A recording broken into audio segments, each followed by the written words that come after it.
Hey now, third video of the day. So I'm going to try to get through all four. Don't know if I'm going to make it, but we are on to part of Baseball Sad Lexicon. That is Johnny Evers. I thought he was a second baseman. I believe he was a second baseman for the Cubs. The part of Tinkers to Evers to Chance. So probably doesn't deserve the Hall of Fame. I mean, you look at his statistics, nothing blows you away.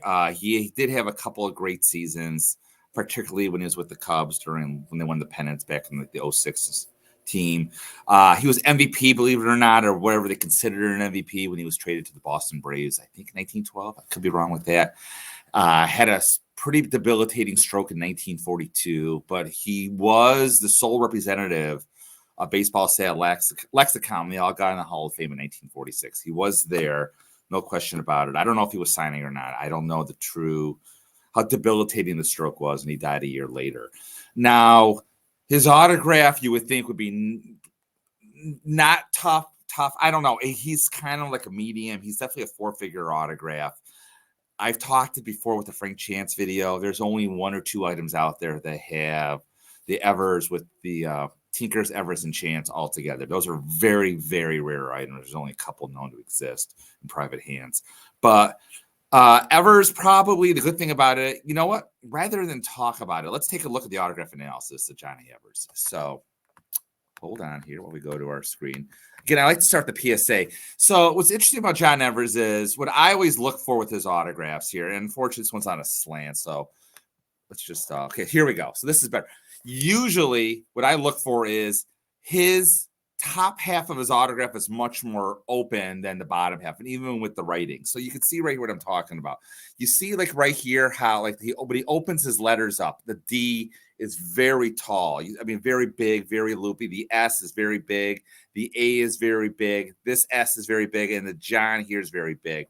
He kind of signed at a flat level. So you can see right here. This is a typical autograph, but it's a very racing autograph. You usually see part of the name connect. It's not always, it's not a given, but you really don't want to see any shakiness because of the fact that, like I said, he was signing pretty consistently to the stroke. I don't know about a post-stroke signature. I'm not smart enough to know that if he was signing back then.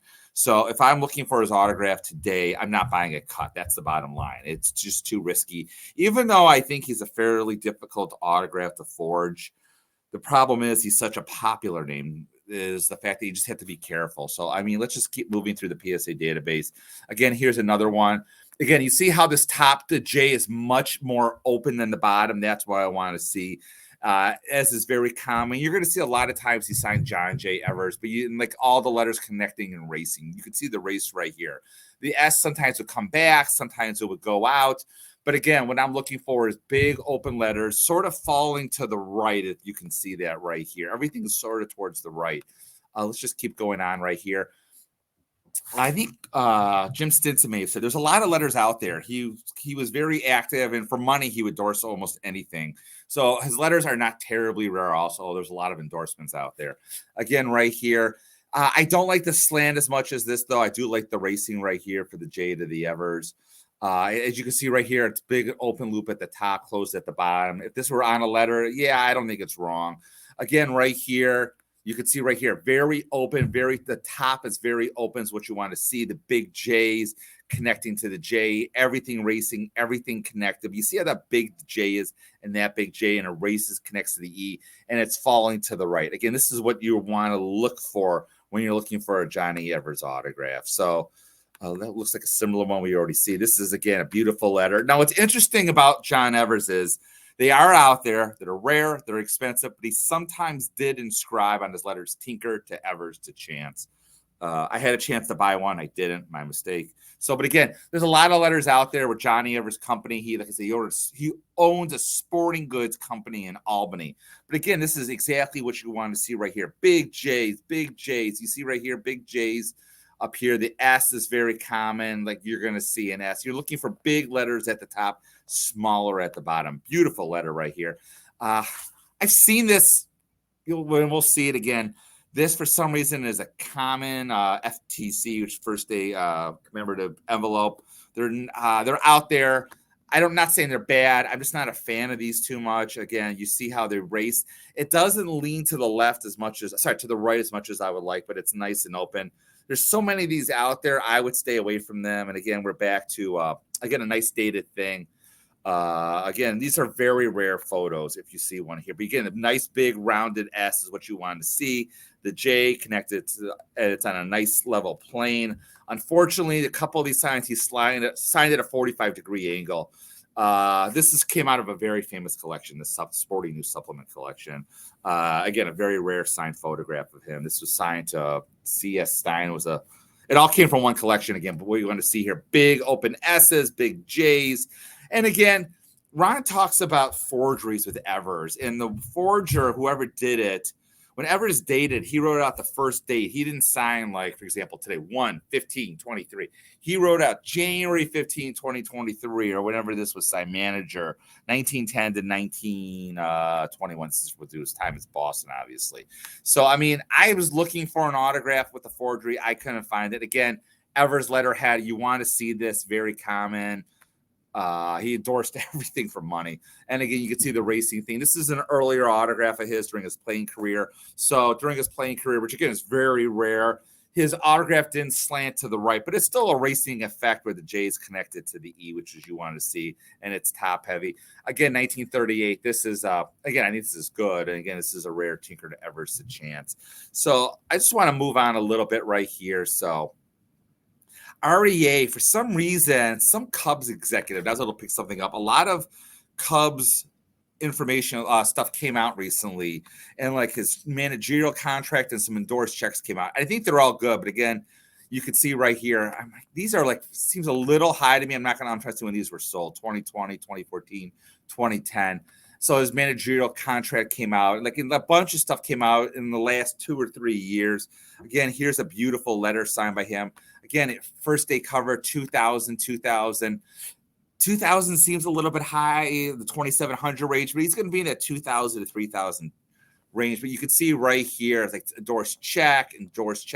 A lot of these endorsed checks have hit the market recently. When I say a lot, I'm talking 3 or 4. I guess it's not too many right here. And again, here's from 2021. Here's a cut 1800. Another one of those first day covers. And it's weird they're all the same first day cover. I don't know. Maybe I'm not saying they're fake. It's just odd to me. So again, here's another signed and inscribed index card. And this signed for $1,000. That seems a bit low to me. That was in 2020. But I just want to move on to Heritage real quickly right here.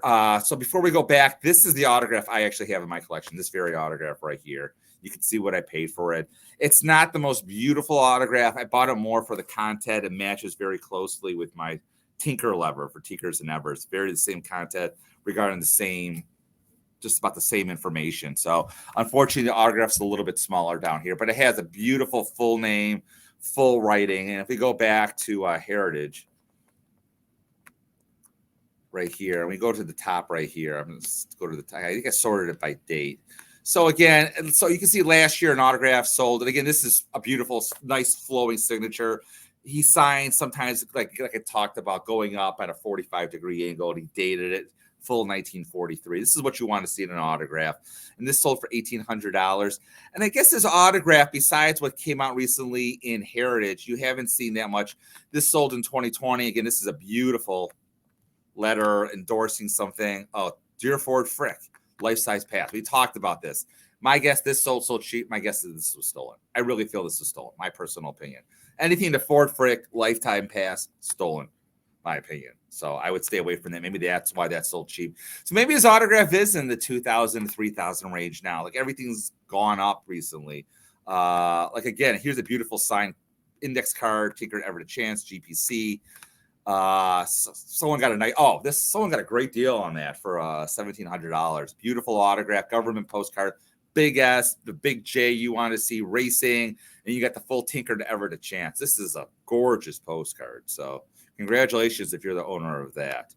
So yeah, we spent a little more time on Evers because he's a much rarer autograph. So you're just not going to find him. You can't go pull up an Evers autograph. But if you wanted to, you know what? Actually, I did do this. You go on an eBay, you wanted to buy an Evers autograph. They are out there. I mean, we talked about that check we just looked at that sold for $3,000. Guess what? This guy, Showpiece Sports, I don't know who he is, but he's made of money. And so this is the same autograph. So he wants more than double or around double what he paid for it. So if you're in desperate need for an autograph right now, that's good. This autograph for $7,500 is good. But again, like when you get to these vintage Hall of Famers, time is a commodity. You need to be patient picking them up so you get them for a good cost. So like I told you before, we're going to get harder, and now we're going to go with the hardest, and that's Buck Ewing. So he's the last of the E's. I'm going to try and shoot it soon, but in case I don't, as always, keep collecting.